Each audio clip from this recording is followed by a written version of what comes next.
आमदार राहुलजी आवाडे साहेब. बोलो भारत माता की, बोलो भारत माता की, वंदे वंदे छत्रपती शिवाजी महाराज की, धर्मवीर छत्रपती संभाजी महाराज की, भारत रत्न बाबासाहेब आंबेडकरांचा. आज इचलकरंजीच्या वस्त्रोद्योग नगरीमध्ये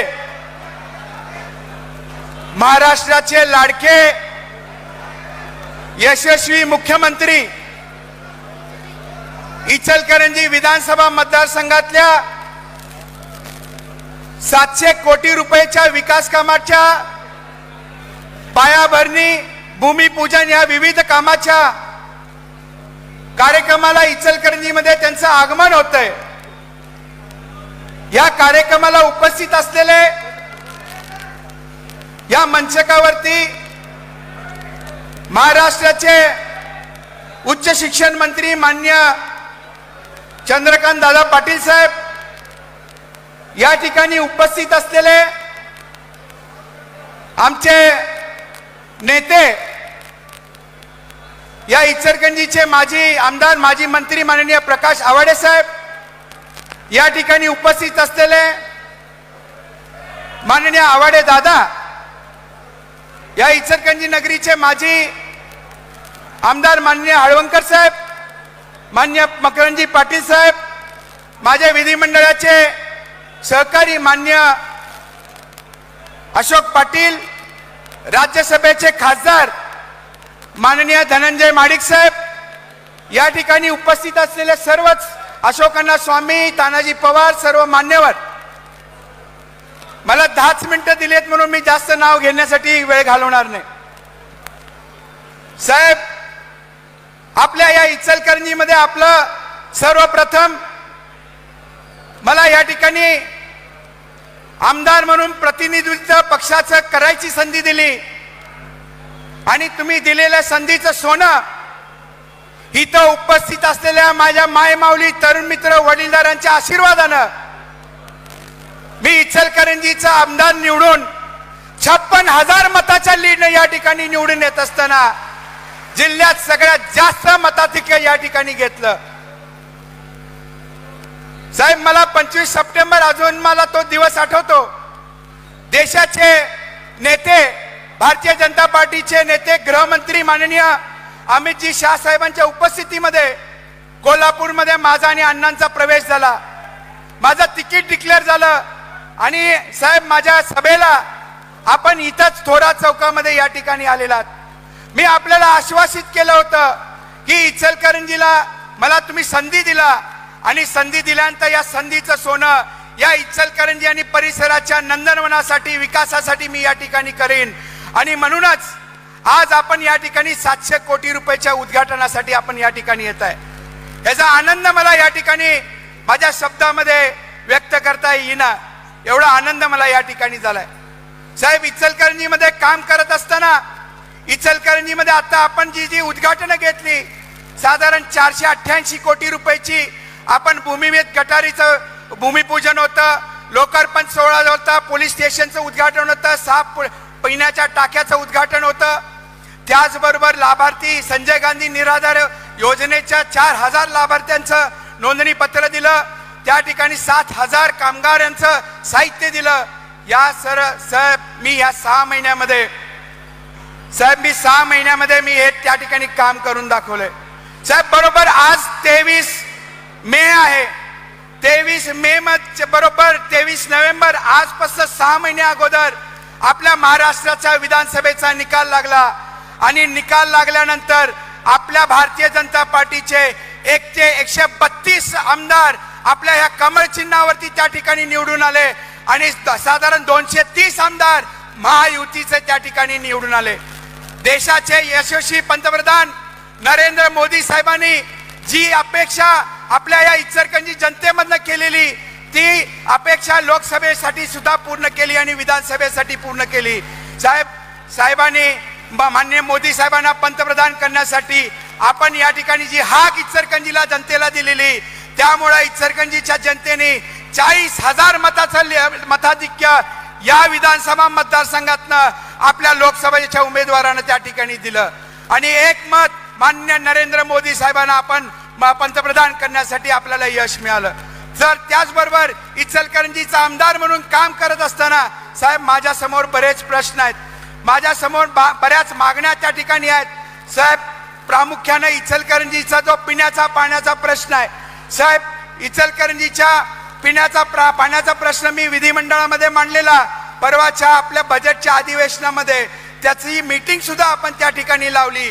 त्याच्या मीटिंगमध्ये आपण काही इन्स्ट्रक्शन दिलेले, त्या इन्स्ट्रक्शनच्या माध्यमातून तेही प्रेझेंटेशन तयार आहे साहेब. येणाऱ्या काळामध्ये इचलकरंजी आमची ताणलेली आहे, आम्हाला पिण्याच्या पाण्याची गरज आहे, ती पिण्याची पाण्याची गरज आपण भागवाल अशी अपेक्षा या ठिकाणी व्यक्त करतो साहेब. इचलकरंजी ही आमची वस्त्रोद्योग नगरी आहे. या वस्त्रोद्योग नगरीमध्ये आमचे पॉवरलूम पासून लेटेस्ट 1300 RPM चे एअरजेट मशीन या ठिकाणी फार मोठ्या प्रमाणात आहेत. आम्हाला साधारण 250 मेगावॅट लाईट आम्हाला लागणार आहे. आपल्या इचलकरंजीच्या माझ्या सभेमध्ये आपल्या ह्या टेक्सटाईलच्या लाईटची सोलारवरती आपण त्या ठिकाणी कन्व्हर्जन कराल असा आपण त्या ठिकाणी घोषित केलेला साहेब. तोही विषय आपला अजूनही प्रलंबित आहे, तो मार्गी लावा अशी माझी या ठिकाणी विनंती आहे साहेब. पुराचा विषय काल परवा दिवशीच मुंबईमध्ये बैठक झाली आणि महापुराचा आलमट्टीचा विषय आहे साहेब. आलमट्टीची हाईट वाढता कामा नये. त्याच्यामध्ये ती हाईट वाढली तर कोल्हापूर, इचलकरंजी आणि सांगली या परिसरामध्ये 3 जिल्ह्यामध्ये फार मोठ्या प्रमाणात आपल्याला पुराचा फटका त्या ठिकाणी बसतो. आणि जर त्याच्यावरती कंट्रोल करायचं असेल तर साहेब आपल्या इचलकरंजीतली जी पंचगंगा नदी लागून आहे त्या पंचगंगेचा गाळ काढण्याची फार महत्वाची गरज आहे. ती गाळ काढलं तर पुराचं भरपूर पाणी त्या नदी पात्रातच राहू शकतं अशी या ठिकाणी महत्वाची त्या ठिकाणी आमची एक मागणी साहेब त्या ठिकाणी आहे साहेब. इचलकरंजीला आम्हाला आमच्या इथल्या कोर्टला आपण जागा आपल्याला उपलब्ध करून दिल्या आहे, परंतु अजून त्याचा ताबा मिळाला नाही. ताबा मिळून आम्हाला त्या कोर्टसाठी आम्हाला त्या ठिकाणी निधी मिळावा अशी माझी या ठिकाणी प्रामुख्याने या ठिकाणी अपेक्षा आहे साहेब. हे काम करत असताना साहेब जी मला ताकद दिला, मी आपल्याला आश्वासित करू इच्छितो साहेब की परवात सुप्रीम कोर्टामध्ये आपल्या स्थानिक स्वराज्य संस्थेच्या निवडणुकीचा एक महत्वाचा निकाल त्या ठिकाणी डिक्लेअर झाला. तो निकाल आपल्या माननीय मुख्यमंत्री साहेबांनी तो 22% ओबीसीचा आरक्षण ठेवून आपल्या या स्थानिक स्वराज्य संस्थेच्या निवडणुका लावून गेला.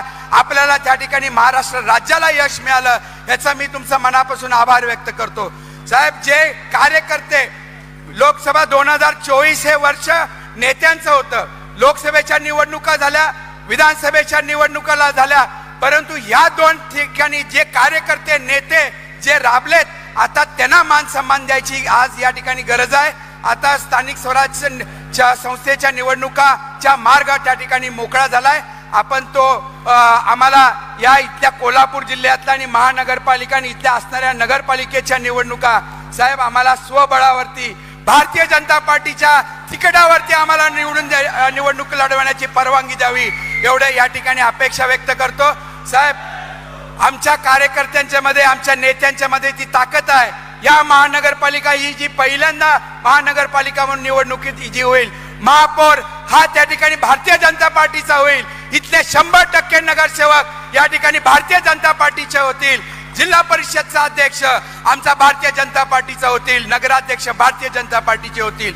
रात्रीचा दिवस करू, रक्ताचा पाणी करू. ज्या पद्धतीने आमच्या कार्यकर्त्यांनी नेत्यांनी आमच्यासाठी राबलंय, आता आमची जबाबदारी आहे तुमच्यासाठी राबायचं. म्हणूनच साहेब आम्ही आज पक्षाचा मेळावा आज येणाऱ्या विधान परिषदच्या स्थानिक स्वराज्य संस्थेची फक्त कोल्हापूर जिल्ह्यात नाही तर महाराष्ट्राच्या स्थानिक स्वराज्य संस्थेची मुहूर्तपेढ आपण या ठिकाणी आपण राहून आपण या स्थानिक स्वराज्य संस्थेच्या निवडणुकीला प्रारंभ करू अशी अपेक्षा व्यक्त करतो. परत एकदा साहेब सगळ्यांचं स्वागत करतो. आमचे जिल्हाध्यक्ष राजवर्धन, आमचे कोल्हापूरचे सर्व मंडळचे अध्यक्ष, जिल्हाध्यक्ष सर्वजण या ठिकाणी उपस्थित झालेत. त्यांचंही या ठिकाणी स्वागत करतो। परत एकदा सगळ्यांचं, माझ्या माय माऊलींचं, तरुण मित्रांचं, सगळ्या वडीलधारी मान्यवरांचं या मोठ्या संख्येने आल्याबद्दल तुमचं सगळ्यांचं कोटी कोटी आभार। जय हिंद, जय महाराष्ट्र। यानंतर चित्रपट सादरीकरण या ठिकाणी होईल। विकास कामांचा भूमिपूजन, शुभारंभ आणि लोकार्पण सोहळ्याच्या प्रसंगी तरुण तडफदार आमदार या कार्यक्रमाचे आयोजक डॉक्टर राहुलजी आवाडे साहेब यांच्या कार्यकर्तृत्व नेतृत्वाची झलक दाखवणारी ही चित्रफित या ठिकाणी सादर होते। स्वातंत्र्यपूर्व काळी इचलकरंजी हे छोटंसं गाव होतं। आज या नगरीचा कायापालट होऊन महानगरपालिका झाली। विविध राज्यातून व्यापारी, कर्मचारी या शहराकडे येऊ लागले आणि स्थिर स्थावर झाले। यासाठी आवाडे घराण्याचं योगदान खूप मोलाचं आहे। प्रकाशांना आवाडे आमदार म्हणून निवडून आले, मंत्री झाले। आपल्या आमदारकीच्या आणि मंत्रीपदाच्या कारकिर्दीमध्ये त्यांनी या नगरीचा चेहरा मोहरा बदलला। आज त्यांचेच सुपुत्र आमदार राहुल आवाडे हे 2024ला आमदार म्हणून निवडून आले आणि निवडणुकीत दिलेल्या एक आश्वासनांची पूर्तता करण्यासाठी अहोरात्र झटू लागले। त्याचबरोबर नवनव्या कल्पना राबवून शहराच्या सर्वांगीण विकासासाठी झटू लागले। इचलकरंजी विधानसभा मतदारसंघामध्ये 700 कोटी रुपयांचा निधी मंजूर करून आणून झालेल्या कामाचा आणि नवीन होऊ घातलेल्या कामांच्या शुभारंभासाठी महाराष्ट्र राज्याचे मुख्यमंत्री विकास पुरुष माननीय श्री देवेंद्र फडणवीस साहेब हे खास करून उपस्थित राहत आहेत। इचलकरंजीकरांच्या लोकसंख्या वाढीबरोबरच पाण्याची गरज वाटली। माननीय आमदार राहुल आवाडे यांनी सातत्याने लक्ष घालून जलकुंभ बांधण्यासाठी प्रयत्न केले। नगरोत्थान महाअभियानांतर्गत 6 जलकुंभ बांधण्यासाठी 31 कोटी रुपयांचे बजेट मंजूर झाले असून माननीय मुख्यमंत्री देवेंद्र फडणवीस साहेब यांच्या शुभ हस्ते प्रकल्पाचा शुभारंभ होत आहे। गावाच्या विस्ताराबरोबरच लोकसंख्याही वाढू लागल्यामुळे पाण्याचा वापरही वाढू लागला। त्यामुळे जुन्या गटारी कचरा आणि सांडपाण्यामुळे तुंबल्या जायच्या। त्यामुळे आमदार राहुल आवाडे यांनी नगरोत्थान महाअभियान योजनेअंतर्गत 488 कोटी 67 लाख रुपयांच्या भूमिगत गटारीसाठी शासनाकडून निधी मंजूर करून आणला। या योजनेस मुख्यमंत्री देवेंद्र फडणवीस साहेब यांनी तत्पर मान्यता दिली। या गटारीमुळे आरोग्याबरोबरच पाण्याचा निचराही योग्य रीतीने होणार आहे। सांडपाणी यापूर्वी विविध मार्गांनी नदीच्या प्रवाहात मिसळत असे, त्यामुळे नदीचे पाणी प्रदूषित होत होते। यासाठी आमदार राहुल आवाडे यांनी 19.5 MLT क्षमतेच्या 97 कोटी रुपयांच्या सांडपाणी प्रक्रिया प्रकल्पाचा प्रस्ताव शासनाकडे पाठवून त्याचे महत्त्व पटवून दिले। राज्याचे मुख्यमंत्री देवेंद्र फडणवीस साहेब यांनी या कामाला मंजुरी दिल्यामुळे गतीने कामही पूर्ण झाले। त्याच बांधलेल्या प्रकल्पाचा लोकार्पण सोहळा मुख्यमंत्री साहेबांच्या हस्ते होत आहे। विविध सहकारी साखर कारखाने, सूतगिरण्या, औद्योगिक व्यवसाय यामुळे दळणवळणासाठी पक्के रस्ते असणे गरजेचे आहे। हे लक्षात आल्यावर आमदार राहुल आवाडे यांनी मुख्यमंत्री ग्राम सडक योजनेअंतर्गत 59 कोटी रुपये निधी मंजूर करून घेतला। सगळीकडे पक्के रस्ते बांधण्याचे ठरवले। या कॉन्क्रीट रस्ते बांधण्याच्या कामाचा शुभारंभही यावेळी होत आहे। गुन्हेगारीला आळा घालण्यासाठी शहापूर पोलीस स्टेशन हे नवीन पोलीस स्टेशन उभे करावे लागले। या पोलीस स्टेशनसाठी स्वतंत्र मालकीची हक्काची जागा असावी, यासाठी शहापूर इचलकरंजी इथं नव्याने गृह विभागामार्फत पोलीस स्टेशन बांधण्यात आले। या नवीन बांधण्यात आलेल्या 4 कोटी रुपये रकमेच्या पोलीस स्टेशनचा लोकार्पण सोहळा राज्याचे मुख्यमंत्री माननीय देवेंद्र फडणवीस साहेब यांच्या हस्ते होत आहे। निराधारांना आधार मिळावा आणि त्यांना थोडा आर्थिक हातभार लाभावा यासाठी शासनाने चालू केलेल्या संजय गांधी निराधार योजनेअंतर्गत 4000हून अधिक लाभार्थ्यांचे अर्ज मंजूर झाले। त्या मंजुरी पत्रांचे वाटप राज्याचे लोकप्रिय मुख्यमंत्री देवेंद्र फडणवीस साहेब यांच्या हस्ते होत आहे। यामुळे 4000हून अधिक लाभार्थी आमदार राहुल आवाडे यांना धन्यवाद देत आहेत। सर्वसामान्यांना मोफत औषधोपचार मिळावेत, येणाऱ्या रुग्णांची चांगल्या प्रकारे सोय व्हावी यासाठी आमदार राहुल आवाडे हे सातत्याने लक्ष घालून सर्वसामान्य लोकांना उत्तम सेवा कशी देता येईल हे पाहत असतात। इथं शासकीय नर्सिंग कॉलेज व्हावे आणि त्या निमित्ताने नर्सिंग कर्मचारी उपलब्ध व्हावेत, तसेच सर्वसामान्य नागरिकांची सोय व्हावी यासाठी माननीय आमदार राहुल आवाडे यांनी सातत्याने प्रयत्न केले। यासाठी खास करून राज्याचे मुख्यमंत्री देवेंद्र फडणवीस साहेब यांचे सहकार्य लाभले. इचलकरंजी ही उद्योग नगरी असल्याने कर्मचाऱ्यांची संख्याही भरपूर. कर्मचाऱ्यांचा सर्वकष विकास व्हावा याकरिता कामगारांसाठी शासनाकडून राबवण्यात येणाऱ्या विविध योजनांचा लाभ त्यांना मिळावा यासाठी आमदार राहुल आवाडे हे जागरूकतेने काम करीत असतात. त्याचाच एक भाग म्हणून 7,000हून बांधकाम कामगारांना भांडी आणि इतर साहित्य मंजूर झाले असून त्याचे मुख्यमंत्री देवेंद्र फडणवीस साहेब यांच्या हस्ते वाटप करण्यात येत आहे. इचलकरंजीला पंचगंगा नदीतून जॅकवेल मधून पाणी पुरवठा करणारी पाण्याची दाब नलिका अनेक वर्ष झाली बदललेली नव्हती. या दाब नलिकेवर वाढीव पाण्याचा दाबही पडला जायचा. त्यामुळे ही नलिका बदलणे गरजेचं आहे हे लक्षात घेऊन माननीय आमदार राहुल आवाडे यांच्या प्रयत्नातून इथं 5 कोटी रुपये रकमेची पंचगंगा जॅकवेल कडून येणारी ही पाण्याची दाब नलिका बदलण्याच्या कामाचा शुभारंभही यावेळी होत आहे. महाराष्ट्र राज्याचे मुख्यमंत्री देवेंद्र फडणवीस साहेब त्याचबरोबर नेते प्रकाश अण्णा आवाडे, सुरेशरावजी हळवणकर यांच्या समर्थ नेतृत्वाखाली नुकतेच आमदार म्हणून निवडून आलेल्या आमदार राहुल आवाडे यांनी संपूर्ण इचलकरंजी आणि परिसराचं नंदनवन करायचं ठरवलेलं असून दिलेल्या आश्वासनांच्या पूर्ततेकडे आणि नवनवीन संकल्पना राबवीत वेगाने वाटचाल करीत एक आदर्श निर्माण केलाय.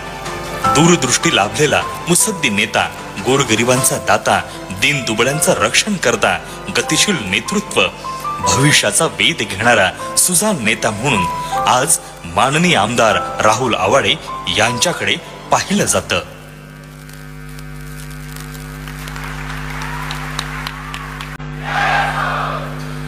भारतीय जनता पार्टीचा एवढाच आवाज आहे, इकडे आवाज दिसत नाही.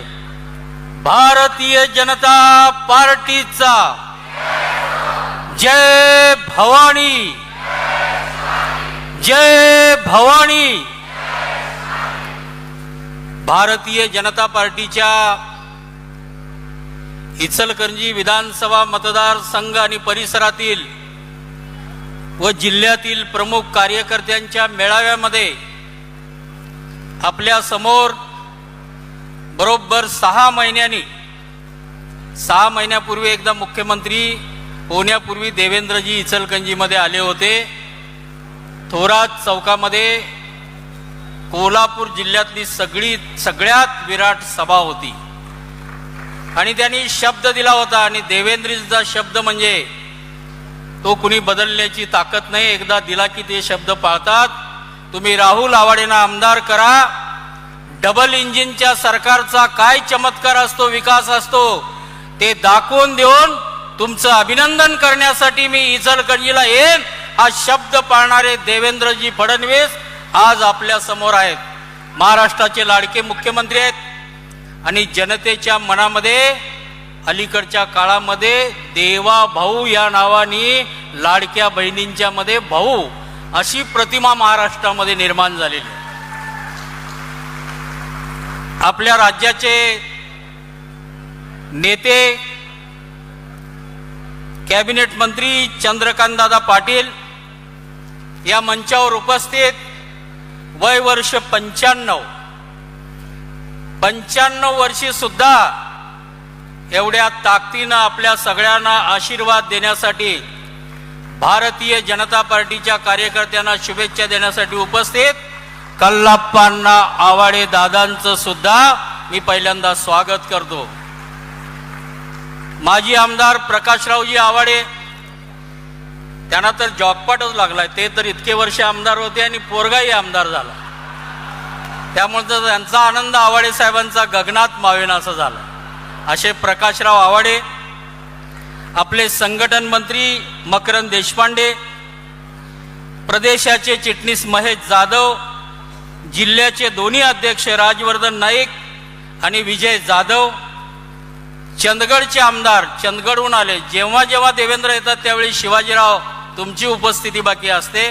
जनादेश यात्रेला महाराष्ट्रात इचलकरंजीमध्ये शिवाजीराव होते आणि देवेंद्रजींनी ठाण्यामध्ये घोषणा केली हा चंदगडचा भावी आमदार आहे आणि हा भावी आमदार अपक्ष म्हणून निवडून आला महायुती असताना सुद्धा.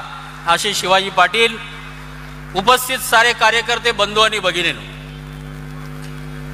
बरोबर 6 महिने झाले. 23 नोव्हेंबर, काय राहुल आवाडेंना तारीख लकी आहे माहिती नाही, 23 नोव्हेंबरला मागच्या वेळा निकाल लागला होता, बरोबर आहे ना. ते आमदार झाले आणि बरोबर 23 मेला आज 6 महिन्यांनी देवेंद्रजी फडणवीसांच्या उपस्थितीमध्ये आपल्या कार्यकर्त्यांचा विराट मेळावा होता. मला समजत नाही, 6 महिन्यामध्ये 750 कोटी.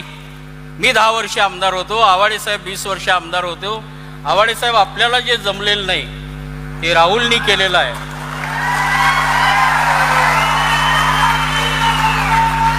आता काय चमत्कार आहे आणि काय चिकाटी आहे, किंवा देवेंद्रजींचं इतकं डबल तिबल प्रेम राहुलवर काय, याचा शोध घेण्याची आमच्यासारख्या कार्यकर्त्यांना वेळ आलेली आहे. महाराष्ट्रामध्ये सगळ्यात विकास करणारा मतदारसंघ इचलकरंजीचा म्हणून राहुल आवाडेंनी उत्तम काम केलेलं आहे. देवेंद्रजींना सांगलीला कार्यक्रम आहे, त्यानंतर दिल्लीला जायचा आहे. कार्यक्रम संध्याकाळी होता, वेळ बदलत होती, प्रचंड पाऊस होता आणि बरोबर देवेंद्रजी आल्यानंतर तुमच्या कार्यकर्त्यांची गैरसोय होऊ नये यासाठी वरती इंद्र आहेत, त्या इंद्राला सुद्धा देवेंद्रजींनी सांगितलं माझ्या कार्यकर्त्यांचं रक्षण कर. देवेंद्रजींचं ऐकण्यासाठी तुम्ही आलात. दिलेला शब्द पाळणारे नेते महाराष्ट्रातले ते आहेत, याची मला जाणीव आहे. आणि म्हणून इचलकरंजीतल्या यंत्रमाग उद्योजकांनी काहीही काळजी करण्याची गरज नाही. देवेंद्रजींचं महाराष्ट्राचं स्वप्न आहे, महाराष्ट्र सोलरवर न्यायचं आहे. इचलकरंजी सुद्धा सोलर सिटी करण्यामध्ये देवेंद्रजी अग्रभागी होतील आणि तुमचा आयुष्याचा दरवेळेला विजेची सवलत द्या, दरवेळेला विजेची सवलत द्या. माझा तर पराभव त्या वीज सवलतीमुळेच झाला. हे किल्ल्या टाकणारे पुढे बसलेत बाय, खानापुरे, कोष्टी सगळे. मी देवेंद्रला सांगत होतो अडचण आहे देवेंद्रजी, हे विजेचा प्रश्न सोडवा. त्यांनी सुधीर भाऊंना बोलवलं, म्हणले 750 कोटी लागतील. देवेंद्र म्हणजे तुम्ही आयुष्यभर काय अर्थमंत्री होणार आहे काय? आळवणकर सांगतात तो निर्णय करा. सुधीर भाऊ म्हणले की सुरेशराव, देवेंद्र काय कशालाच नाही म्हणत नाहीत. उद्या जर मी तुझ्या दारामध्ये एखादा झोळी घालून एखादा भिकारी आला तर तुझ्या बायकोला सांगून ठेव, तो राज्याचा अर्थमंत्री सुधीर मुनगंटीवार, त्याला हाकलून काढू नको, अशी माझी स्थिती आहे आळवणकर. असं म्हणून अर्थमंत्र्यांची सुद्धा स्थिती झाली होती. पण तो निर्णय शेवटी केला. त्याची बिलं येईपर्यंत निवडणुकीचा निकाल लागायचा होता आणि आवाडेंना त्याचा जाकपॉट लागला. आवाडेने म्हटले आता पुन्हा अण्णाच, बरोबर आहे ना, धंद्याला अण्णा असा त्यांनी काय चमत्कार केला. आणि म्हणून या गावाचा कायमचा विजेचा प्रश्न सोडवला पाहिजे.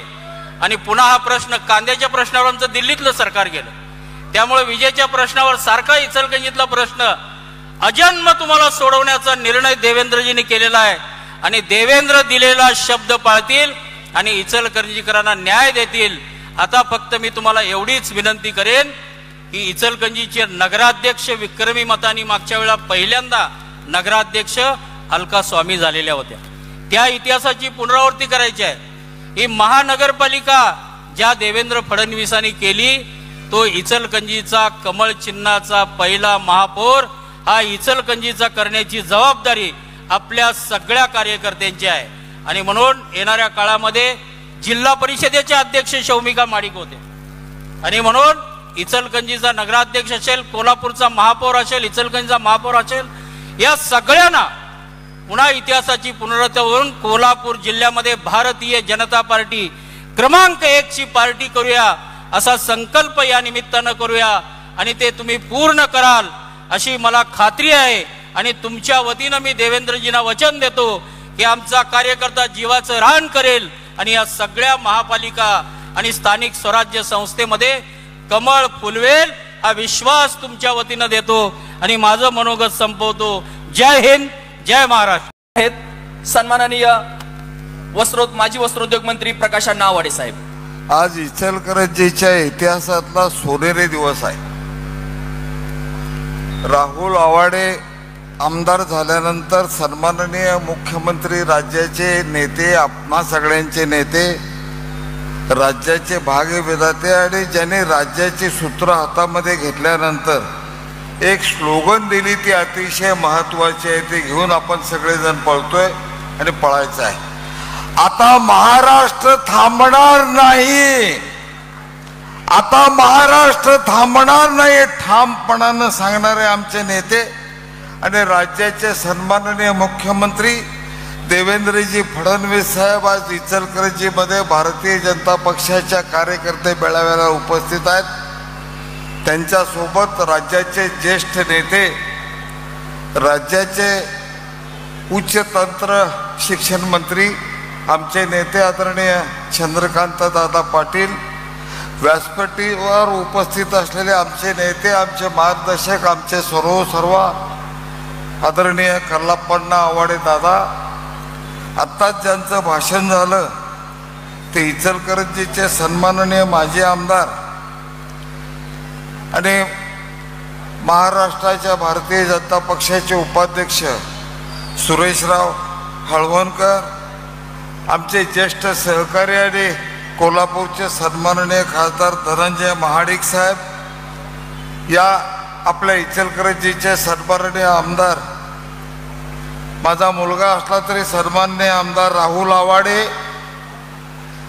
व्यासपीठावर उपस्थित असलेले इचलकरंजीचे पक्षीय सर्व ज्यांच्या हातात नाडी आहे ते मकरंदजी देशपांडे, जिल्हाध्यक्ष राजवर्धनजी नाईक निंबाळकर, या व्यासपीठावर उपस्थित असलेले आमचे आणखी एक सहकारी आमदार, चंदगड सारख्या भागात अतिशय जिद्दीनं स्वतंत्र म्हणून निवडून येऊन भारतीय जनता पक्षाला ताकद देण्याच्यासाठी सन्माननीय मुख्यमंत्र्यांच्या मागे ताकद उभी करणारे आमचे सहकारी शिवाजीराव पाटील साहेब, मंचकावर उपस्थित असलेले महेश जाधव, विजय जाधव, कल्लाप्पण्णा आवाडे, जनता बँकेचे चेअरमन स्वप्नील आवाडे, अशोकरावजी स्वामी, आमचे सहकारी मित्र उद्योगपती समित कदम, जवाहर कारखान्याचे व्हाईस चेअरमन बाबासाहेब चौगुले, माझे सहकारी प्रकाश दत्वाडे, अमृतमामा भोसले, इचलकरंजी भारतीय जनता पक्षाचे अध्यक्ष जयवंतराव लायकर, सुनील पाटील, प्रकाश मोरे, शहाजीराव भोसले, रंगा खवरे, बाळासाहेब माने, शशिकांत मोहिते, अश्विनीताई कबडगे, नजमा शेख, सपना भिसे, अर्चना कुडचे, सीमा कमते, रवी आवाडे, बाळासाहेब कलागते, अहमद मुजावर, जयेश बुगड, राजू मगदूम, महेश पाटील, मनोहर दुस, आता नावं घेणार नाही, सगळे व्यासपीठ म्हणतो आणि मी आपण मागतो सगळ्यांची. अजून 2 पानं आहेत, त्यातच वेळ जाईल. सन्माननीय बंधू भगिनी, सगळ्यांना त्रिवार नमस्कार करतोय, सगळ्यांचं स्वागत करतोय. आज सन्माननीय मुख्यमंत्री महोदय आपल्या इचलकरंजी शहरामध्ये आलेत. गेल्या 8 दिवसापासून सन्माननीय मुख्यमंत्री येणार याच्या चर्चा करोडोकरणी गावात पसरत गेल्या आणि मग मुख्यमंत्री आल्यानंतर ते काय जाहीर करणार, काय देणार इचलकरंजीला, याच्या चर्चा तिकटीला रंगायला लागल्या. पक्षावर रंगायला लागल्या, अगदी कट्ट्यावर सुद्धा रंगायला लागल्या, जाता येता बाजारात रंगायला लागल्या, सगळीकडे रंगायला लागल्या.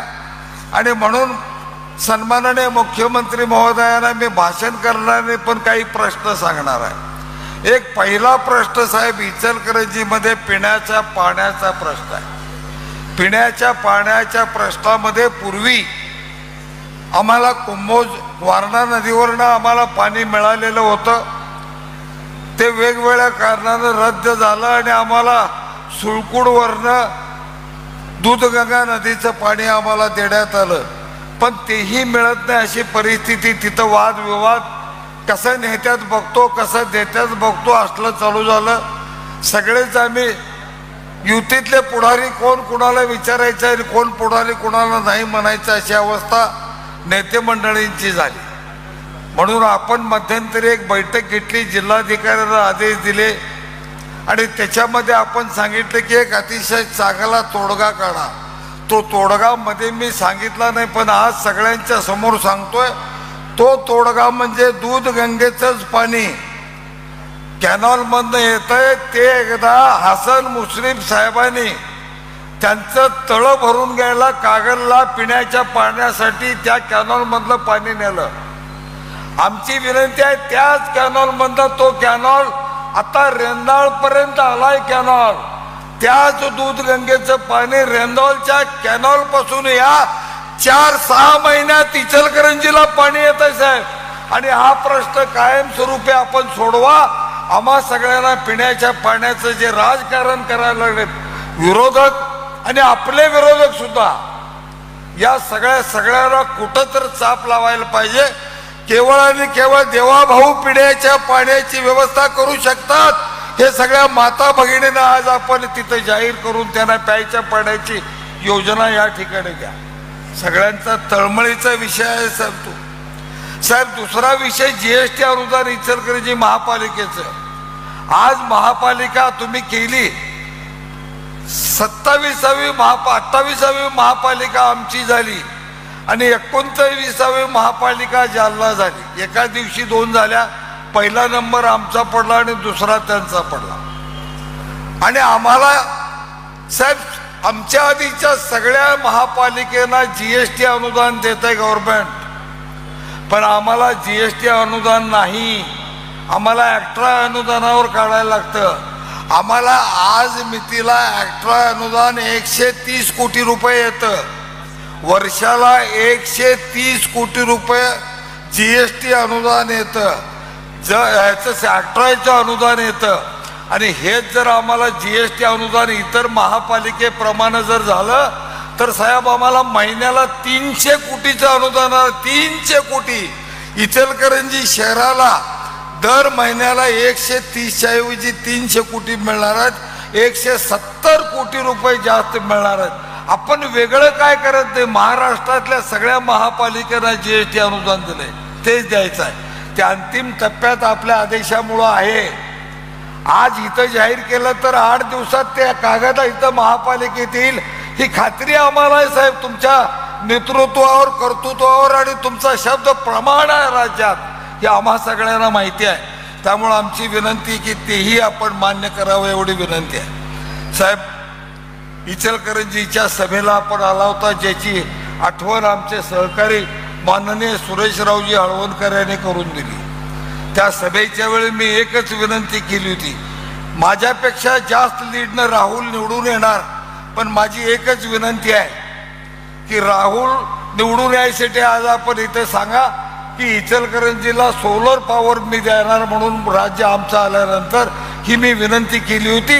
ती आपण जाहीरपणानं सांगितलं होतं की राज्य आमचं येऊ दे, इचलकरंजीला नेट मीटरिंगवर सोलर पॉवर देणार, हे आपण त्या दिवशी बोलला होता राहुलच्या सभेत. त्याची आठवण करून देतो. आज भारतीय जनता पक्षाच्या कार्यकर्त्यांच्या मेळाव्यात हे आपण सांगावं की इचलकरंजी सोलर पॉवरवर सगळं गेलं. 100% इचलकरंजी महाराष्ट्रात नव्हे देशात एक्सपोर्टमध्ये नंबर 1चं शहर 2 वर्षात करून दाखवतो साहेब. 50,000 कोटीचा एक्सपोर्ट इचलकरंजीतनं करून दाखवायची हिंमत आमच्यात आहे. आमचा उद्योजक त्यासाठी तळमळतोय. त्याला ताकद पाहिजे, त्याला स्थिरता पाहिजे, त्याला विश्वास पाहिजे. आणि आपण आल्यानंतर आता उद्योजकांना विश्वास आलाय. त्याला वाटतंय आमचं सरकार आहे, आमच्या अडचणी समजावून घेणारं सरकार आहे, काय तर आम्हाला मागितलेलं देणारं सरकार आहे, हे आता सगळ्यांना कळून चुकलंय. त्यामुळं आता अपेक्षा वाढल्यात आणि आपण ते द्यायला पाहिजे ही आग्रही मागणी माझी आहे साहेब. आणखी एक नवीन विषय आज आपल्या समोर ठेवणार आहे. आज इचलकरंजी भारतामध्ये सर्वात हायटेक सिटी झालं. भारतामध्ये शटललेस सिटी जर कुठली आहे तर ती इचलकरंजी म्हणून नाव घेतलं जातं. त्याचं कारण डीकेटी कॉलेज आहे. डीकेटी कॉलेज माझ्या वडिलांनी कल्लाप्पा आवाडे दादाने महाराष्ट्रातलं पहिलं नो ग्रँट कॉलेज चालू केलं. 30 विद्यार्थी घेऊन टेक्स्टाईलचं डिप्लोमा कोर्स चालू करून आज डीकेटीचा वटवृक्ष झालाय. त्या डीकेटीच्या टेक्निकल सपोर्टमुळं फार मोठं आज इचलकरंजी शहराचा टर्नओव्हर झालाय. त्याच डीकेटीनं आता शेतकऱ्याच्या मदतीला जायचा निर्णय घेतलाय. आम्ही आता उद्योगात गेलो. उद्योगात भारतात भारी आहे साहेब. आम्ही भारतात सगळ्यात भारी आहे ह्याचा अभिमान माझ्या गावातल्या सगळ्या बंधू भगिनींना आहे. माझ्या माता भगिनी कमी नाही 18 ते 20 हजार भगिनी आज गारमेंटमध्ये काम करतात. ही ताकद आम्ही गावाला दिली आहे. 18 ते 20 हजार माता भगिनी गारमेंटमध्ये काम करतात. सगळ्यांना आम्ही काम देण्याचा प्रयत्न केला, ताकद देण्याचा प्रयत्न केला. आता शेतकरी आमचा टार्गेट आहे आणि त्यासाठी देशाचे सन्माननीय पंतप्रधान आपल्या सगळ्यांचे नेते आदरणीय नरेंद्र मोदी साहेबांनी जे नवीन तंत्रज्ञानाचा स्वीकार करून विकसित भारत निर्माण करा हे सांगितलेलं आहे, ते स्वीकारून पुढे चाललोय साहेब. आम्ही सन्माननीय मोदी साहेबांनी भारतामध्ये 100 5Gचे लॅब दिले साहेब. भारतामध्ये 100 5Gचे लॅब दिले. त्या 100 लॅब पैकी आपल्या महाराष्ट्रामध्ये 5Gचे 7 लॅब आले. 5Gचे 7 लॅब, एकूण 100 पैकी 7 लॅब दादा आपल्या महाराष्ट्रात आले. आणि एक अतिशय चांगलं कॉलेज म्हणून, मेरिटवर उत्तम शिक्षण देणारं कॉलेज म्हणून त्या 7 5G लॅब पैकी एक लॅब दादांच्या नेतृत्वाखालच्या Dattajirao Kadam technical education society DKTला आली. ह्याच्या संबंधीचा अभिमान आम्हाला आहे आणि मनापासून त्याबद्दल आम्ही आनंदी आहोत. इचलकरंजीतलं टेक्निकल गुणवत्ता आमच्या कॉलेजची बघून 5G लॅबची महाराष्ट्रात फक्त 7 कॉलेजला मिळाली. त्यातले 4 IIT कडे गेल्यात आणि 3 राज्यातले एकूण सगळ्या कॉलेजला वाटतील आले, त्यातले एक आले. ते लॅब आल्यानंतर आम्ही सगळ्यांनी निर्णय घेतला की आता शेतकऱ्यांच्यासाठी काम करायला सुरुवात करा आणि शेतकऱ्यांच्या जीवनामध्ये आनंद आणण्यासाठी त्या लॅबचा वापर करून आम्ही साहेब आर्टिफिशियल इंटेलिजन्स त्याचा वापरायचा, त्या लॅबचा वापर करून आम्ही शेतकऱ्याच्या जीवनामध्ये जे आज VSI करतं, जे बारामती कृषी विकास केंद्र करतं, KVK बारामती KVK करतं, VSI करतं, ते जवाहर कारखाना आणि DKT मिळून आम्ही दोघं करणार आहोत हे या निमित्तानं जाहीरपणानं सांगतो. KVK कृषी विकास केंद्र आपण जवाहरला द्या आणि या आर्टिफिशियल इंटेलिजन्सचा जो प्रोजेक्ट आम्ही घेतला आहे जवाहर आणि DKT, त्याचं लॉन्चिंग आपल्या हस्ते करणार आहोत साहेब. आज आम्ही बोर्ड करून आणलाय, आपल्या माघारी आणला पण विश्वासानं आणला, कारण आम्हाला विश्वास आहे आमचा नेता लई भारी आहे. नवीन काय असलं तर स्वीकारणार, करायला लावणार, मागं ताकदीनं उभं राहणार आणि काय लागेल ती ताकद देणार हा विश्वास आम्हाला आहे. त्यामुळं त्या नवीन आर्टिफिशियल इंटेलिजन्सचा प्रोजेक्ट या ठिकाणी सुरू करायच्यासाठी म्हणून त्याचं लॉन्चिंग, आणि तेही साहेब अटलजींच्या नावानं काढलं आहे. आम्ही अटल या ब्रँड खाली त्याचं लॉन्चिंग करतोय. आम्ही अटल प्रोजेक्ट हे नाव त्या AI टेक्नॉलॉजीला आम्ही दिलेलं आहे. त्याचं लॉन्चिंग आज या ठिकाणी आपल्या अमृत हस्ते आम्ही करणार आहोत आणि राज्यातल्या सगळ्या सहकारी साखर कारखान्यांना आम्ही आमचं कॉलेज आणि जवाहर कारखान्याच्या माध्यमातून ही टेक्नॉलॉजी त्यांना टायप करून देणार आहोत. आमचं कंट्रोल रूम साहेब असणार आहे, आमचं DKT कॉलेज असणार आहे. त्यांचं जसं KVK आहे तसं आमचं DKT कॉलेजमध्ये डेटा केंद्र असणार आहे, डेटा सेंटर असणार आहे आणि त्याच्यात आम्ही सगळ्यांना देणार आहे. साहेब आणखी 1-2 विषय आहेत. अलमट्टीचं धरण तो एक आता कळीचा मुद्दा झालाय. धरणाचं पाणी किती जातं त्याच्यामुळं प्रश्न तयार होतो नाही होत ते बघतो. दादा मस्त घट आहे त्याच्यामध्ये ते थांबवायला. पण आमची विनंती आहे साहेब, आपणही त्यात लक्ष घालून हा प्रश्न कायमच्या साठी सोडवायसाठी मी आज सन्माननीय मुख्यमंत्र्यांचा ठराव भारतीय जनता पक्षाच्या कार्यकर्त्यांच्या समोर ठेवतोय. टाळ्यांच्या गजरात त्यांना एक उत्स्फूर्त प्रतिसाद द्या. 3200 कोटीचा प्रोजेक्ट, 3000 वर्ल्ड बँकेतनं कोल्हापूर सांगली जिल्ह्याला पूर येऊ नये म्हणून ते 80 TMC पावसाचं अतिरिक्त पाणी भीमा खोऱ्यात वळवायच्यासाठी म्हणून अतिशय महत्वाकांक्षी प्रोजेक्ट आदरणीय देवाभावांनी मंजूर करून घेतलाय. त्याबद्दल त्यांचं मनापासून अभिनंदन, मनापासून अभिनंदन, मनापासून आलं. हा प्रोजेक्ट पूर्ण झाल्यानंतर पूर हा विषय सांगली कोल्हापूर जिल्ह्यातनं हद्दपार होणार आहे. पूर येणार नाही आणि दुष्काळी खोऱ्यात पाणी जाणार आहे. ह्याच्या संबंधीचा आनंद मला आहे. खूप बोलायसारखं आहे साहेब. तुम्ही आला की मन भरून येतंय, बोलल तेवढं कमी वाटतंय. कारण एक ताकद येते आम्हा सगळ्या कार्यकर्त्यांना, बळ येतं, एक वेगळा विश्वास तयार होतो, काय तर सांगावं आणि गावासाठी भलं करावं, गावाच्या विकासासाठी मागावं, हे सारखं आम्हाला वाटतं. शेवटचा मुद्दा सांगतो आणि सांगतो साहेब, ह्याच्यामध्ये एक आम्ही गरिबांच्यासाठी मागालो. आता शेवटचा मुद्दा साहेब, इचलकरंजी कष्टकऱ्यांचं गाव आहे, गोरगरिबाचं गाव आहे, कामगाराचं गाव आहे, झोपडपट्टीवाल्याचं आहे. इथं पंतप्रधान आवास योजनेतनं 2,500 घरं आम्ही बांधायच्या संबंधीचा प्रोजेक्ट आलाय. दीनदयाळ योजनेतनं जागा खरेदीला 1 लाख रुपये शासन देत आहे. जागा खरेदीला त्या योजनेतनं 1 लाख रुपये देता येतं आणि वेगवेगळ्या योजनेतनं एकत्रित निधी 2,90,000 रुपये बांधकामासाठी देता येतं. एवढं तुम्ही आम्हाला एक रकमी द्यायची हमी द्या. आम्ही 2,500 घरांचा त्याचा नारळ फोडून भूमिपूजन करून पायाभरणी समारंभाला आपल्याला 2 महिन्यात बोलवतो आणि 2,500 लोकांची घरं इचलकरंजीमध्ये उभी करतो, एवढा विश्वास देतोय. आणि आपण आल्याबद्दल मनापासून आम्हा सगळ्यांना भरून आलोय, मन आनंदित आहे. आम्हा सगळ्यांना बळ आपण देत आलाय, ताकद देत आलाय. राहुलच्या उमेदवारीचा विषय माझ्या लक्षात आहे. तुम्ही सांगत होता मला प्रकाशांना तुम्ही राहा, मी म्हटलं राहुलला, तुम्ही म्हटलं साहेब राहुलचं जरा शंका कुशंका लोकांच्या मनात आहे. मी आपल्याला विचारलं आपल्या मनात आहे का? आपण म्हटलं माझावर म्हणजे प्रकाशवर माझा विश्वास आहे, मला काय वाटत नाही अडचण. म्हटलं मी आपल्याला सांगितलं राहुलला उमेदवारी द्या, माझ्यापेक्षा जास्त मताधिक्यानं तो निवडून येईल. साहेब मी 50,000 आलो, तो राहुल 58,000 आलाय. जय हिंद, जय महाराष्ट्र. एक विषय फक्त सांगायचा राहिला सर, एक विषय सांगायचा राहिला.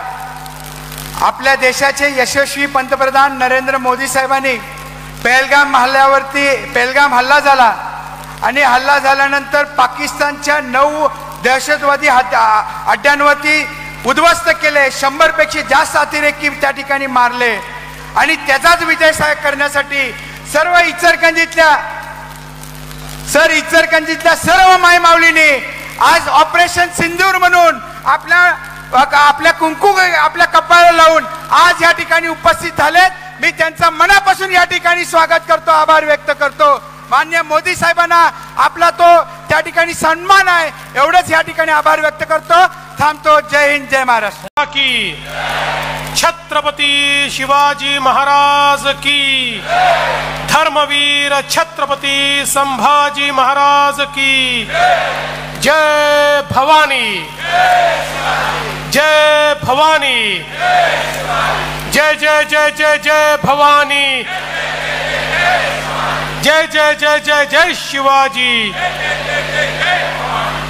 हिंदवी स्वराज्याचे सरसंस्थापक छत्रपती शिवरायांना मानाचा मुजरा करतो. भारतीय राज्यघटनेचे शिल्पकार भारतरत्न डॉक्टर बाबासाहेब आंबेडकर यांना मानवंदना अर्पित करतो.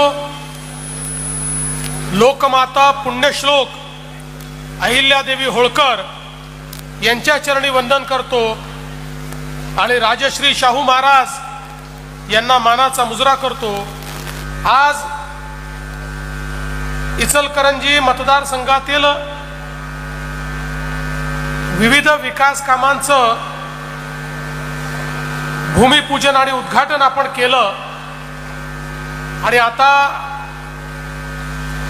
या सभेच्या माध्यमातून आपल्यामध्ये उपस्थित असलेले राज्याचे उच्च व तंत्र शिक्षण मंत्री, कोल्हापूरचे भूमिपुत्र सन्माननीय चंद्रकांत दादा पाटील, या सभेला विशेष आशीर्वाद देण्याकरता उपस्थित असलेले आदरणीय दादा कलाप्पा अण्णा आवाडे, सन्माननीय खासदार धनंजयराव महाडिक, सन्माननीय माजी मंत्री प्रकाश अण्णा आवाडे, सन्माननीय आमदार शिवाजी पाटील, अशोकराव माने, सन्माननीय सुरेशराव हळवणकर,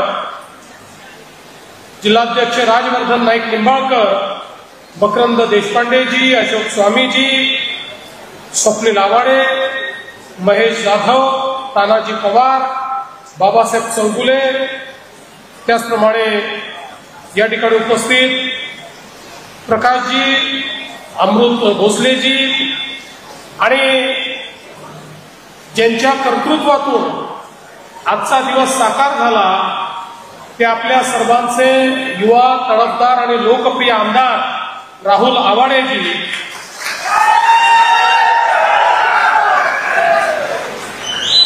मंचावरील सर्व मान्यवर आणि उपस्थित सर्व माझ्या भगिनींनो आणि भावांनो, बरोबर 6 महिन्याने मी इचलकरंजीमध्ये आलेलो आहे. मागच्या वेळी जेव्हा इचलकरंजीला आलो होतो ते संघर्ष पर्व होतं. आज मी जेव्हा आलो आहे तेव्हा विकास पर्वामध्ये मी इचलकरंजीमध्ये आलो आणि राहुल आवाड यांचं मनापासून मी अभिनंदन करेन की त्यांनी या 6 महिन्यामध्ये सातत्याने पाठपुरावा करून 700 कोटी रुपयांच्या विकास कामांचं उद्घाटन आणि भूमिपूजन या ठिकाणी केलेलं आहे. मग त्या ठिकाणी 130 कोटीचं मलशुद्धीकरण केंद्र असो, 488 कोटी रुपयाची भुयारी गटाराची योजना असो, 31 कोटी रुपयाचं या ठिकाणी शहराच्या पाणी पुरवठ्याचा विषय असो, 10 मुख्यमंत्री ग्राम सडक योजनेचे रस्ते असो, नव्याने झालेलं पोलीस स्टेशनचं बांधकाम असो किंवा संजय गांधी निराधार योजनेच्या अंतर्गत आमच्या 4000 पेक्षा जास्त भगिनींना मदत करणं असो, 5000 कामगारांना कामगार कल्याणच्या अंतर्गत त्या ठिकाणी मदत करणं असो, अशा विविध बाबी या कार्यक्रमाच्या माध्यमातून त्यांनी केल्या. आणि आज एक मोठी सुरुवात, एक अतिशय दमदार अशा प्रकारची सुरुवात ही त्यांच्या माध्यमातून झाली. काय अडचण नाही, काही शांत बसत, काही प्रॉब्लेम नाहीये. थोडा दूर निघाला तिकडे, पण आता काही नाहीये. आज खरं म्हणजे आपल्या सरकारला जवळपास 6 महिने झाले आणि या 6 महिन्यामध्ये पहिल्यांदा आपण 100 दिवसाचा कार्यक्रम केला. या 100 दिवसाच्या कार्यक्रमामध्ये कार्यालयांमध्ये अशी स्पर्धा लावली की ज्या कार्यालयाने 3-3, 4-4 वर्षात कामं केली नव्हती असेही कार्यालय अत्यंत वेगानं काम करायला लागले आणि लोकाभिमुखता वाढवणं, लोकांचे प्रश्न सोडवणं, कार्यालयीन सुधारणा करणं, अशा वेगवेगळ्या गोष्टी आपण केल्या आणि 100 दिवसाचा एक यशस्वी कार्यक्रम आपण केला.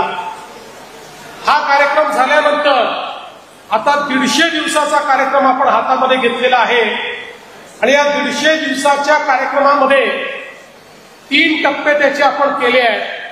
त्यातला एक टप्पा आहे विकसित महाराष्ट्र 2047. म्हणजे भारताला 100 वर्ष पूर्ण होतील तेव्हा महाराष्ट्र कसा असेल, विकसित महाराष्ट्राचं आपलं स्वप्न काय आहे आणि त्याचा रोडमॅप काय आहे याचा आराखडा आपण तयार करू. त्या आराखड्यामध्ये पहिला टप्पा 2029 हा असेल आणि 2029च्या टप्प्याकरता दरवर्षी आपली उद्दिष्ट काय या संदर्भातला आराखडा आपण तयार करतो. दुसरा आराखडा 2035चा तयार करतो. महाराष्ट्र 75 वर्षाचा होईल त्यावेळी महाराष्ट्रातल्या जनतेला आम्ही नेमकं काय देणार आहोत या संदर्भातला आराखडा असेल आणि अर्थातच 2047चा आराखडा असेल. आणि यासोबत या संपूर्ण कार्यक्रमाचा दुसरा भाग हा ई-गव्हर्नन्सचा आहे. आमचा प्रयत्न असा आहे की राज्य सरकार आणि राज्याची विविध अंग, महानगरपालिका असतील, जिल्हा परिषदा असतील, पंचायत समित्या असतील, ज्या ज्या सेवा आपण देतो या सगळ्या सेवा ऑनलाईन आणायच्या. कुठल्याही व्यक्तीला कुठलीही सेवा मागण्याकरता सरकारच्या कार्यालयातच जाण्याची आवश्यकता पडू नये. तो ऑनलाईन सगळ्या सेवा प्राप्त करू शकेल अशा प्रकारची ई गव्हर्नन्सची व्यवस्था आपण करतो. ज्याचा दुसरा टप्पा काय असणार आहे? दुसरा टप्पा असणार आहे या सगळ्या सेवा व्हॉट्सअपवर उपलब्ध करून द्यायच्या.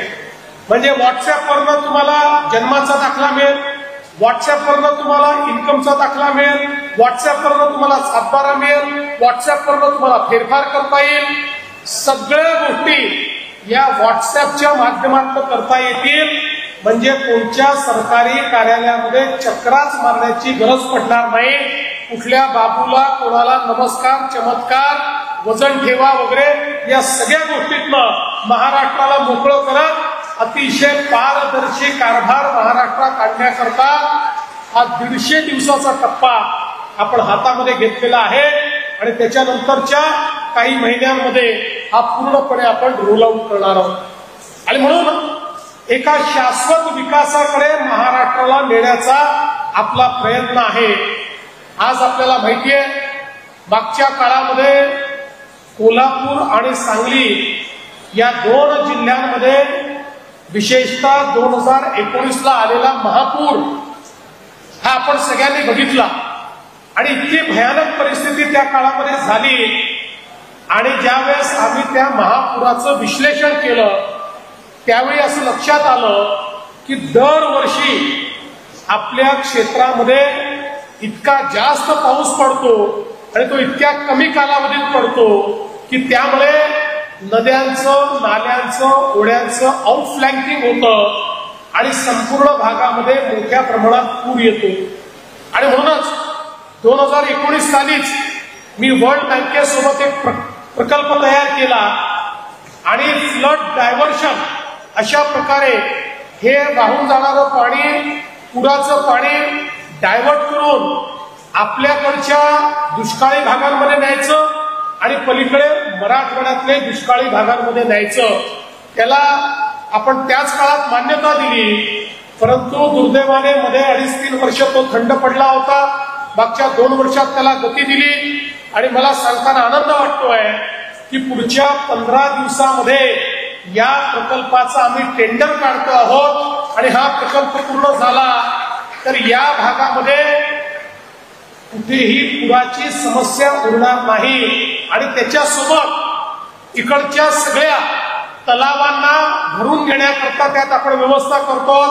म्हणजे सगळे तलाव भरून हे उरलेलं पाणी आपण मराठवाड्याकडे डायव्हर्ट करणार आहोत. आणि या प्रकल्पाच्या माध्यमातून आज अलमट्टीची उंची वाढल्याबरोबर आपल्या समोर प्रश्न उभे राहतात.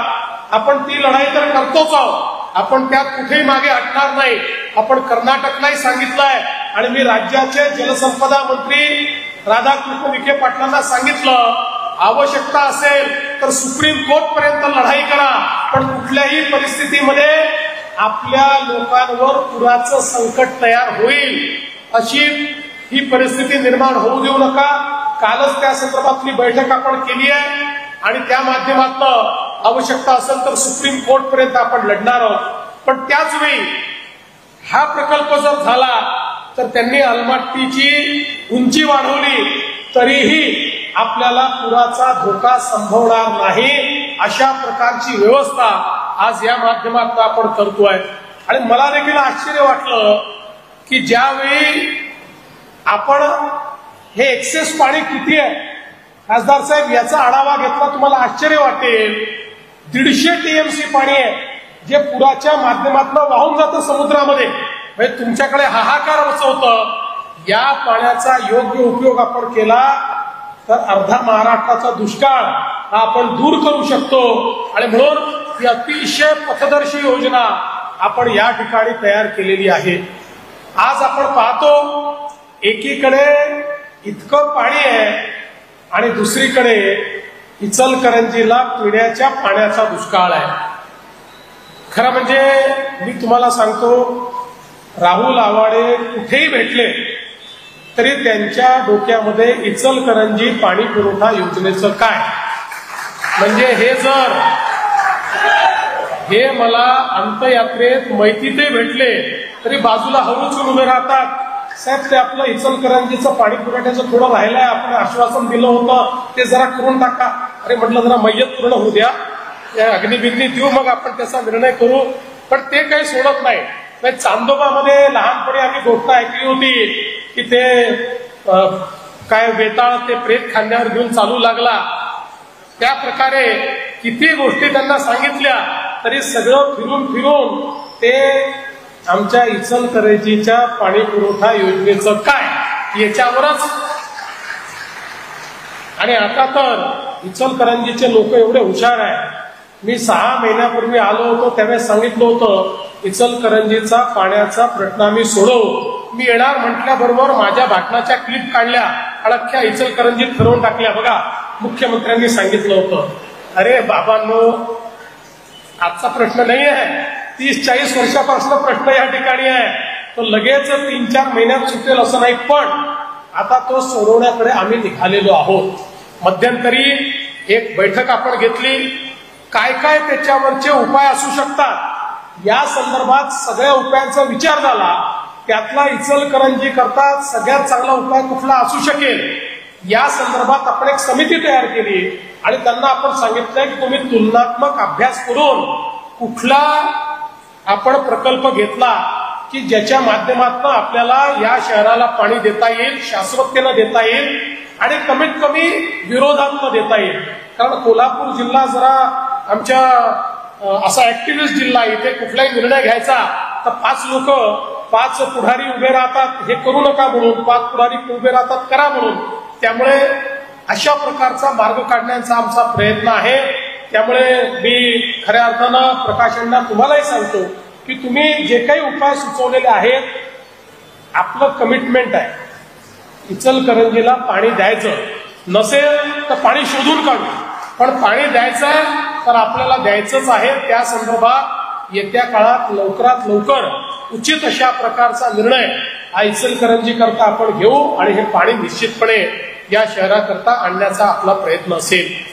आज याच सोबत एक अजून महत्वाचा विषय की इचलकरंजीला आम्ही महानगरपालिका तयार केली, पण महानगरपालिका तर झाली पण त्याच्याकरता निधी हा कमी पडतो.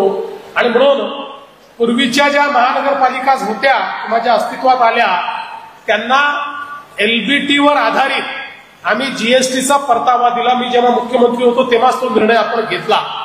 पण या नुकत्याच झालेल्या महानगरपालिकांमध्ये एलबीटी हा विषय नसल्यामुळे आता याला कशा पद्धतीनं आपल्याला निधी देता येईल हा प्रयत्न चाललाय. पण मी तुम्हाला काळजी करू नका राहुलजी, मी तुम्हाला आश्वस्त करतो की इचलकरंजी महानगरपालिकेला जीएसटीच्या परताव्याचा निर्णय पुढच्या 2 महिन्यामध्ये आम्ही निश्चितपणे करू आणि चांगला निर्णय आम्ही करू. म्हणजे तुम्ही जे मागता आहे आणि तुम्हाला जे देय आहे या दोघांचाही विचार करून आपण अशा प्रकारचा निर्णय करू जेणेकरून इचलकरंजीच्या विकासाकरता आपल्याला उत्तम अशा प्रकारचा प्रयत्न करता येईल.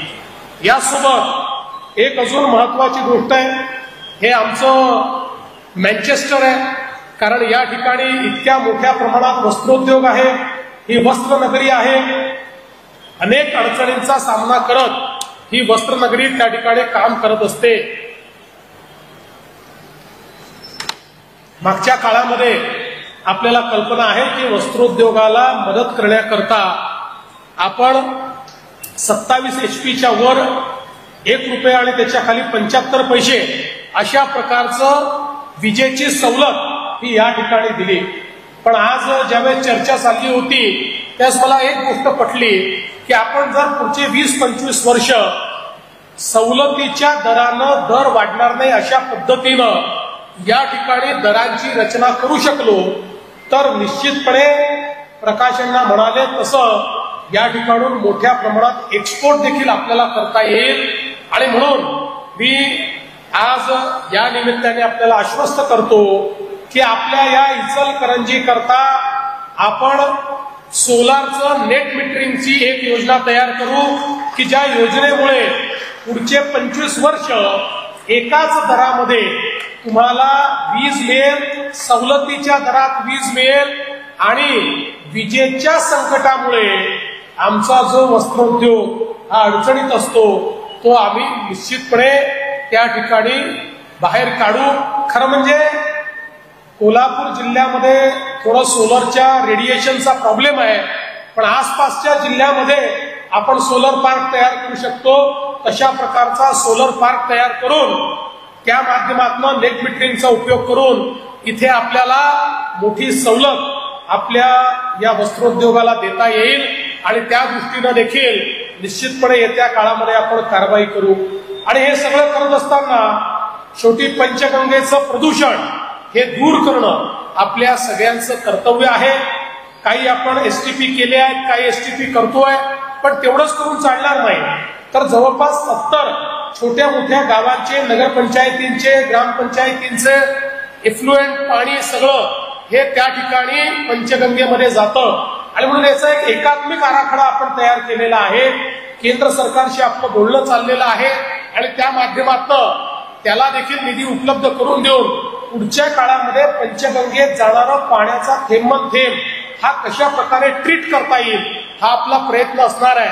अर्थात या प्रकल्पाला काही कालावधी लागणार आहे. हा ते लगेच 2 महिन्यात 3 महिन्यात तसे प्रकल्प पूर्ण होत नसतात, पण त्याची सुरुवात झाली तरच आपल्याला पंचगंगेला प्रदूषणापासून मुक्त करता येईल. आणि म्हणून आपला निश्चितपणे अशा प्रकारचा प्रयत्न आहे. आज या निमित्ताने मी एवढंच सांगू इच्छितो की महाराष्ट्रामध्ये आपलं सरकार आल्यानंतर मोठ्या प्रमाणात आपण विकासाची कामं असतील, प्रशासकीय सुधारणा असतील याच्यावर भर दिलेला आहे. पारदर्शी प्रामाणिकतेनं सरकार चाललं पाहिजे अशा प्रकारचा आपला प्रयत्न आहे. आणि या माध्यमातून महाराष्ट्राला पुन्हा एकदा नंबर 1 करायचा आपला प्रयत्न आहे. आणि याकरता देशाचे प्रधानमंत्री माननीय नरेंद्र मोदीजी हे पूर्ण ताकदीनं महाराष्ट्राच्या पाठीशी उभे आहेत. आपल्याला पाहिजे तो निधी त्यांच्या माध्यमातून मिळतोय. आणि मला अतिशय आनंद आहे की आज आपल्या देशाच्या सेनेनं आणि आपल्या देशाच्या प्रधानमंत्र्यांना हे दाखवून दिलं की भारताकडे वाकडी नजर करून कोणी बघितलं तर भारत घुसून मानणारा भारत आहे, हा सोडणारा भारत नाहीये. आज आमच्या सगळ्या लाडक्या बहिणी या ठिकाणी सिंदूर लावून आल्या आहेत, कारण या देशामध्ये ज्यावेळी पाकिस्तानी प्रशिक्षित आतंकवाद्यांनी पहलगाम मध्ये आमच्या 27 अशा निष्पाप भावांना मारून टाकलं, मुलीसमोर बापाला मारलं, मुलासमोर बापाला मारलं, बायको समोर नवऱ्याच्या डोक्यामध्ये बंदूक गोळी त्या ठिकाणी मारली आणि छिन्न विछिन्न करून टाकलं. इतकं भयानक अशा प्रकारचं ते प्रकरण, ती घटना आपण सगळ्यांनी बघितली. आणि त्याच वेळी देशाचे प्रधानमंत्री मोदीजींनी सांगितलं होतं, जे नापाक इरादों ने हमारे लोगों को बर्बरता के साथ मारा है, मैं उन्हें मिट्टी में मिलाकर ही दम लूंगा. आणि आपण बघितलं भारताची ताकद काय आहे. भारताने केवळ 23 मिनिटांमध्ये पाकिस्तानमध्ये घुसून आतंकवाद्यांच्या प्रशिक्षणाचे 9 आतंकवादी अड्डे हे तहस नहस करून टाकले. तिथला एकही माणूस जिवंत राहिला नाही. मसूद अझहर असो, हाफिज सईद असो, यांच्या सहित सगळ्यांच्या परिवारासहित त्या ठिकाणी मोठी हानी पाकिस्तानला पोहोचवण्याचं काम आपण केलं. आणि ऑपरेशन सिंदूरचं सगळ्यात मोठं वैशिष्ट्य काय आहे तर पंजाबच्या सिंधच्या आतल्या भागामध्ये ज्या ठिकाणी पाकिस्तानने आतंकवाद्यांचे अड्डे तयार केले होते, हा विचार करून इथपर्यंत तर भारतीय सैन्य, भारतीय नौसेना आणि भारताचे मिसाईल पोचूच शकत नाही. अशा प्रकारचा विचार करून ज्या ठिकाणी त्यांनी ते तयार केले होते त्यांना माहितीच नव्हतं भारताची ताकद काय आहे. त्याही ठिकाणी आमच्या सेनेनं, आमच्या वायुसेनेनं आणि आमच्या मिसाईल्सने असा हल्ला केला की 1 इंच देखील त्या ठिकाणी त्यांचं बांधकाम उरलं नाही. सगळं राख करण्याचं काम आणि मट्टी पलित करण्याचं काम हे आमच्या सेनेनं करून दाखवलं. आणि बंधू भगिनींनो, त्यानंतर पाकिस्तानने आपल्यावर आक्रमण करण्याचा प्रयत्न केला. मला या गोष्टीचा अभिमान आहे. पाकिस्तानने मोठ्या प्रमाणात द्रोण पाठवले. त्यांचा एकही द्रोण आमच्यावर हल्ला करू शकला नाही. त्यांचे 500 पेक्षा जास्त द्रोण आमच्या सेनेनं हवेतच उडवून टाकले. त्यांनी त्यांचं मिसाईल पाठवलं. त्यांनी खूप त्याची प्रसिद्धी केली होती. हे मिसाईल म्हणजे ब्रह्मोसला आमचं उत्तर आहे, अशा प्रकारचे मिसाईल टाकले. आणि अशा पद्धतीनं टाकलं की दिल्लीवर मिसाईल पडलं पाहिजे. दिल्ली तर सोडाच, भारताच्या हद्दीत घुसायच्या आधीच आमच्या सेनेनं त्यांचं मिसाईल हे हवेतच त्या ठिकाणी तहस नहस करून टाकलं. 1 इंच देखील आमच्या भूमीला ते त्या ठिकाणी अडचण करू शकले नाही. आमच्या भूमीवर आक्रमण करू शकले नाही. पाकिस्तानच्या लक्षात आलं त्यांच्याकडे अशा प्रकारचं शस्त्रच नाही की जे भारताच्या भूमीला टच करू शकेल, स्पर्श करू शकेल. पण त्याच वेळी भारताने जवाबी हमला केला आणि आमचे ब्रह्मोस ज्यावेळी पाकिस्तानमध्ये गेले, त्यांचे एअरबेस, त्यांचे मिलिटरी बेस सगळेच्या सगळे आपण उद्ध्वस्त करून टाकले. अशी अवस्था आली. पाकिस्ताननी ज्या ठिकाणी F-16 पार करून ठेवले होते ती त्यांची हवाई पट्टी उद्ध्वस्त झाली. तो त्यांचा एअरबेस उद्ध्वस्त झाला. ज्या ठिकाणी शस्त्रास्त्र दारुगोळा ठेवला होता ते आपण उद्ध्वस्त करून टाकलं. आणि मग त्याच वेळी पाकिस्तानच्या लक्षात आलं की आता आपण भारताचा मुकाबला करू शकत नाही. मग जगातल्या लोकांना फोन करणं सुरू केलं. तुम्ही मध्यस्थी करा, तुम्ही मध्यस्थी करा, तुम्ही भारताला सांगा आम्हाला युद्धविराम पाहिजे. अनेक देशांनी भारताला विनंती केली युद्धविराम करा. भारताने सांगितलं तुमच्या मध्यस्थीने करणार नाही, पाकिस्तानला सांगा.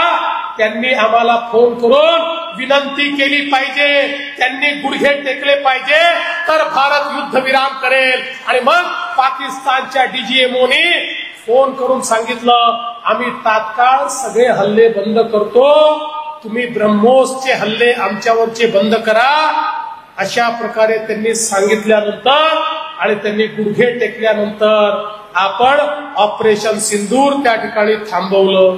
आणि म्हणून बंधू भगिनींनो, हा नवीन भारत संपूर्ण दुनियेने पाहिला की ज्या भारतानं हल्ले केले पण सैनिकी तळ, ज्यांनी आतंकवाद्यांचे ठिकाणे उद्ध्वस्त केले, आम्ही पाकिस्तानवर सिव्हिलियन भागात कुठलाही हल्ला केला नाही, पण त्यांच्या मिलिटरीच्या तळांना त्या ठिकाणी ठोकण्याचं काम हे आमच्या सेनेनं केलं. आणि म्हणूनच भारताची सेना ही किती अजेय सेना आहे यातनं हे लक्षात आलं. एकदा आपल्या सेनेकरता जोरदार टाळ्या वाजवून आपल्या सेनेचं अभिनंदन करूया. आणि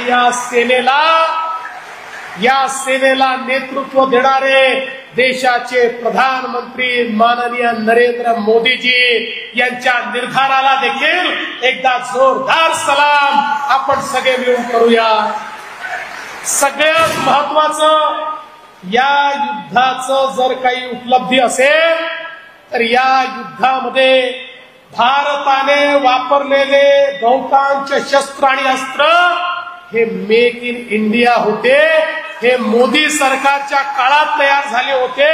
ज्यावेळेस मोदीजी 2014ला म्हणायचे मेक इन इंडिया, त्यावेळेस लोक त्या ठिकाणी जुमला म्हणायचे, पण ते करून दाखवलं.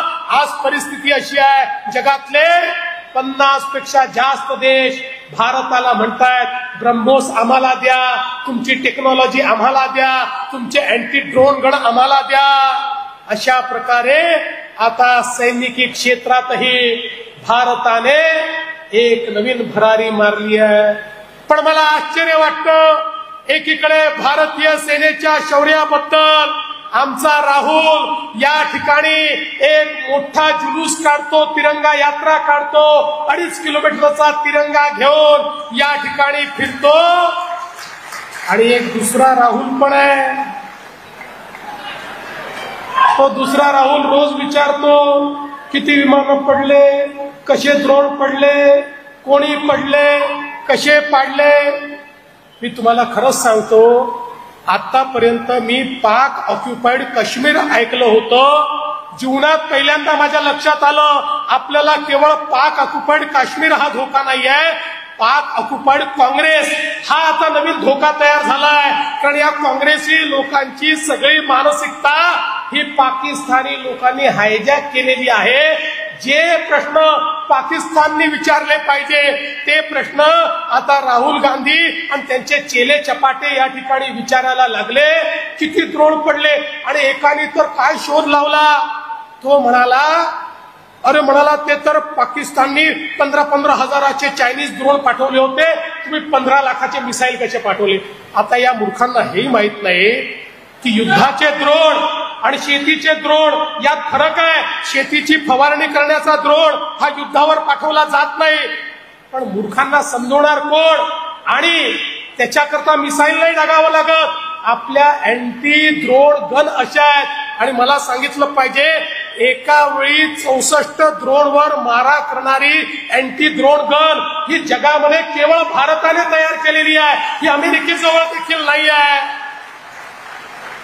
पण या मूर्खांना समजवेल कोण, यांच्या डोक्यात पाकिस्तानी व्हायरस घुसलाय, आणि त्या पाकिस्तानी व्हायरसने यांची जी डोक्यातली हार्ड डिस्क आहे ती करप्ट केलेली आहे. आणि म्हणून हे अशा प्रकारचे प्रश्न विचारतात. आणि म्हणूनच ऑपरेशन तिरंगाच्या माध्यमातून एक नवीन भारत, एक मजबूत भारत, एक घुसून मारणारा भारत, एक तिरंगा घेऊन उभा असलेला भारत हा जगाने पाहिला.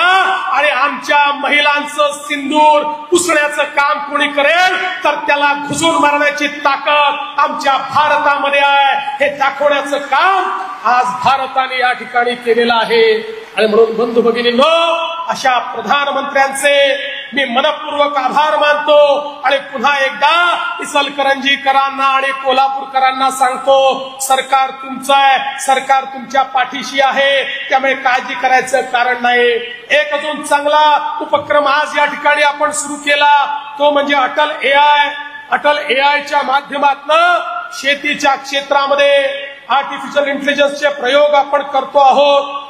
या माध्यमातून आर्टिफिशियल इंटेलिजन्सचा प्रयोग करून प्रिसिशन पद्धतीची शेती केली तर उत्पादकता 1.5 पटीनं आपल्याला वाढवता येते.